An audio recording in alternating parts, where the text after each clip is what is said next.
কোফতা? আরে মা নাকি টিভি দেখে কি শিখেছে, ওই যে এঁচড়ের কোফতা এটা কি বানিয়েছে। গো, এঁচড়?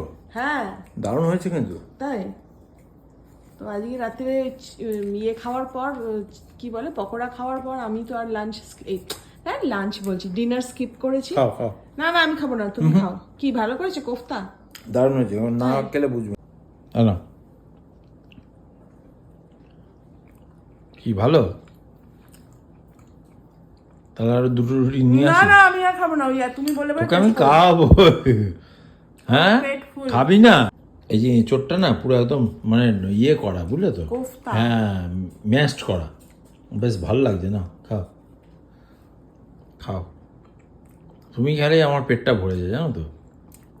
একটু আগেও ঝগড়া করছিল, মানে এখনো এত বছর বিয়ে করার পরও মানে সন্দেহ যে আমি ওকে ভালোবাসি কিনা। আমাকে কি বললো বলো, তোর মনে বিষ। হ্যাঁ বিষ তো।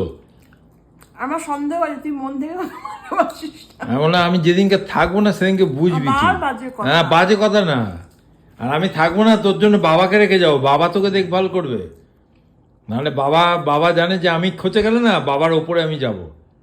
বাজে কথা কম। বাজে কথা না, আর তুই আমি খা। শুধু ঘিয়ের এটা গন্ধটাই পাচ্ছি, মানে কোফতার মধ্যে শুধু ঘিয়ের খুব স্মেলটাই সুন্দর করেছে। ভালো হয়েছে, খুব ভালো হয়েছে।